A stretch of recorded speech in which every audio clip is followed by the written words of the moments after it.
ہے۔ امام اہل سنت نے فتاوی رضویہ شریف میں لکھا کہ نماز کی حالت میں اگر کوئی سنت کے مطابق رکوع نہیں کرتا، یعنی کہ اس کی پیٹھ سیدھی نہیں رہتی، تو ڈر ہے کہ موت کے وقت اس کا ایمان اس سے چھین لیا جائے گا۔ اگر رکوع سنت کے مطابق کوئی نہ کرے تو مرتے وقت اس کے ایمان کے زوال کا اندیشہ ہے۔ تو جو زنا کے اڈوں پر جائے ان کا ایمان کیسے محفوظ رہے گا؟ جو شراب کے اڈوں پہ جائے ان کا ایمان کیسے محفوظ رہے گا؟ جو لوگوں سے دلوں میں جلن رکھ کر لوگوں کا زوال اور برا چاہے ان کا ایمان کیسے محفوظ رہے گا؟ جو لوگوں کی غیبتیں کرتے پھرے، لوگوں کے لیے گڈھے کھودتے پھرے، لوگوں کے لیے سحر جادو کرے، لوگوں کی بیٹیوں کے اچھے آئے ہوئے رشتے کو جو ہے وہ بہکا کر ورگلا کر کے بھگا دے، وہ مرتے وقت ایمان کیسے سلامت لے جائیں گے؟ یاد رکھنا، صرف کلمہ پڑھ کے نجات نہیں ہو سکتی اس وقت تک جب تک کہ دنیا سے ایمان پر نہ جاؤ۔ اور موت کو ایک سیکنڈ بھی بچائے، ایک سیکنڈ بھی اگر موت کو بچائے تو بھی کوئی نہیں کہہ سکتا کہ میں ایمان پہ جاؤں۔ ایمان پہ خاتمہ کوئی آسان چیز ہے؟ صحابہ روتے تھے ایمان پہ خاتمہ، جس کے بستر پہ قرآن نازل ہوا وہ ام المومنین روتی تھی ایمان پہ خاتمے کے لیے۔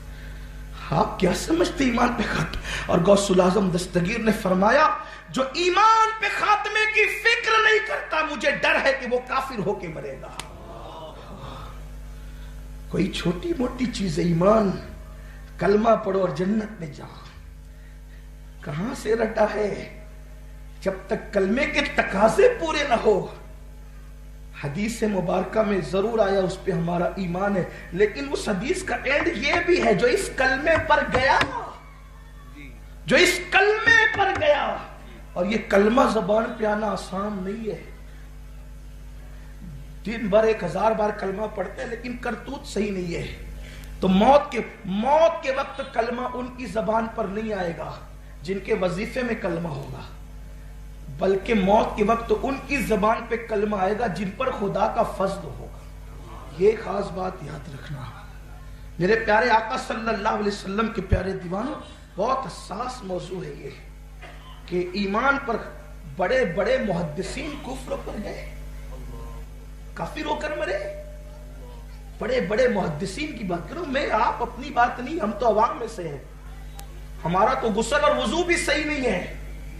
وہ محدثین، اور کتنی چھوٹی چھوٹی چیزوں پر۔ ایک بہت بڑا محدث دمشق کا کافر ہو کر مرا، عیسائی ہو کر مرا۔ لوگوں نے اس کی بیوی سے پوچھا بھئی اتنا بڑا محدث جس کی تقریروں سے دمشق سدھرا، وہ کیسے عیسائی کیسے ہو گیا؟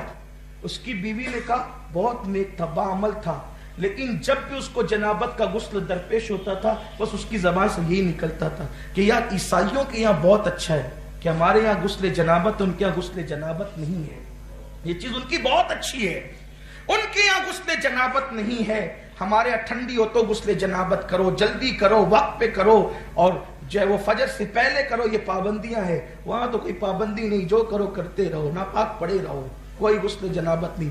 کہا کہ بس اس کی یہ کمزوری میں جانتی ہوں، اس نے عیسائیوں کی ایک ادا کو پسند کیا، اسی لیے قدرت اور اسلام کی ایک عظیم نشانی کو ناپسند کیا، اللہ نے اس کا ایمان مرتے وقت چھین۔ ایک غسل جنابت کو ناپسند کر کے عیسائی مذہب کی تعریف کی تو کافر ہو کر اتنا بڑا محدث گیا۔ جو عیسائیوں کا تہوار 31 نائٹ میں ناچ کود کر شراب پی کر مناتے ہیں، ان کے ایمان کا کیا ہو؟ جنہوں نے عیسائیوں کی طرح چہرے بنائے، عیسائیوں کی طرح چہرے بنائے، آپ کیا سمجھتے ایمان پہ خاتمے کو؟ بہت نازک گھڑی ہے یہ۔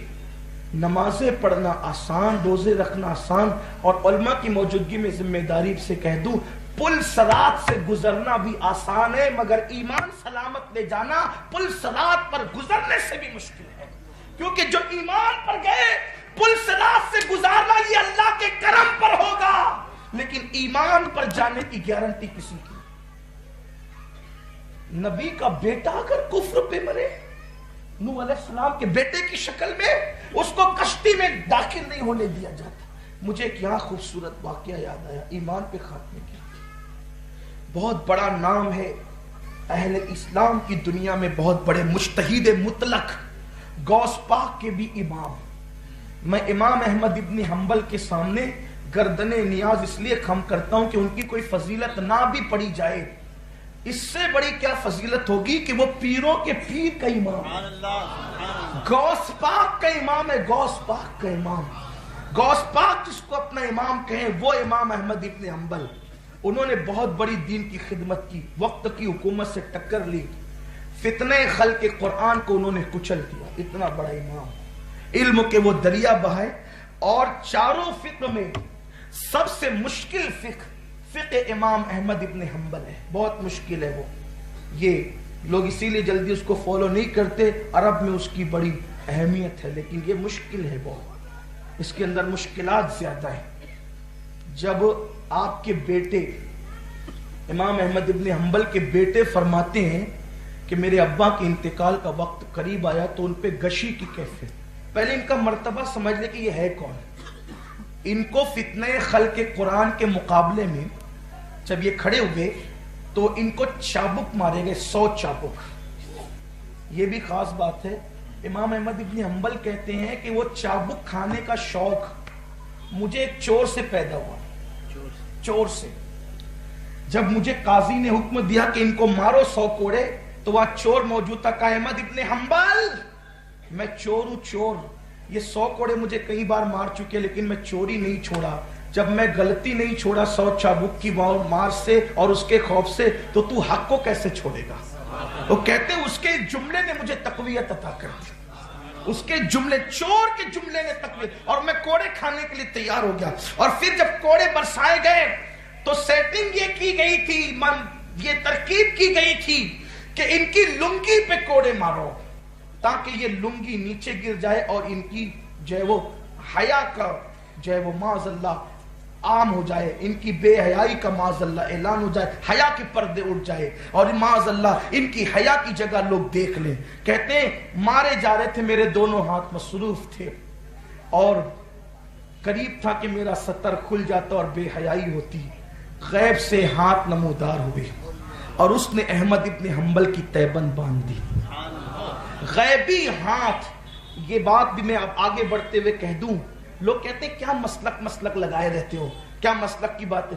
مسلک کا تحفظ کرنے والوں کی ایزار بھی غیبی ہاتھ باندھا کرتے ہیں. مسلک کو تحفظ دینے والوں کی اہمیت اتنی ہے. جو مسلک حقہ کی ترجمان ہوتے ہیں ان کے مرتبے یہ ہیں. اللہ اکبر. تو میرے آقا صلی اللہ علیہ وسلم کے دیوانوں، غیبی ہاتھوں نے جس کے تیبند باندھے ہو وہ احمد ابن حنبل کے بیٹے کہتے ہیں کہ میرے ابا جب دنیا سے جانے لگے، کوچ کرنے لگے، غشی تاری تھی، میں نے سوچا رومال سے اپنے ابا کے جبڑے باندھ دوں. جب رومال سے چہرے کے وہ ہونٹ اور جبڑے باندھنے کے لیے گیا تو وہ ہاتھ سے کسی کو یوں کہہ رہے تھے، ابھی نہیں ابھی نہیں ابھی نہیں. ہاتھ سے کہتے ابھی نہیں ابھی نہیں ابھی نہیں. میں نے کہا ابا جی آپ کی آخری لمحات یہ ہاتھ سے ہٹا کے ابھی نہیں کس کو کہہ رہے ہیں. کہا بیٹا میرا آخری وقت ہے، تو بھی کیا سوال کرتا ہے، لیکن پوچھ لیا تو سن. شیطان میرے سامنے کھڑے ہو کر کہہ رہا ہے احمد ابن حنبل ساری زندگی تیرا ایمان میں نے چھیننے کی کوشش کی، اب تو ایمان پر دنیا سے جا رہا ہے میرے مکر سے بچ کر. تو کہتے ہیں میں کہہ رہا ہوں ابھی نہیں، اس لیے کہ ابھی زندگی کے چند سیکنڈ باقی ہے. اب بھی ایمان پر خاتمے کی کوئی گارنٹی نہیں. اس کی بات ہو رہی ہے. بات کس کی ہو رہی ہے؟ یہ امام قرطبی لکھتے ہیں کہ ایک شخص کو مرتے وقت لوگ کلمے کی تلقین کر رہے تھے. وہ کہہ رہا تھا مجھے شراب پلاؤ، تم بھی پیو مجھے بھی پلاؤ، تم بھی پیو مجھے. امام قرطبی کہتے ہیں تو ایسی حالت میں مرا.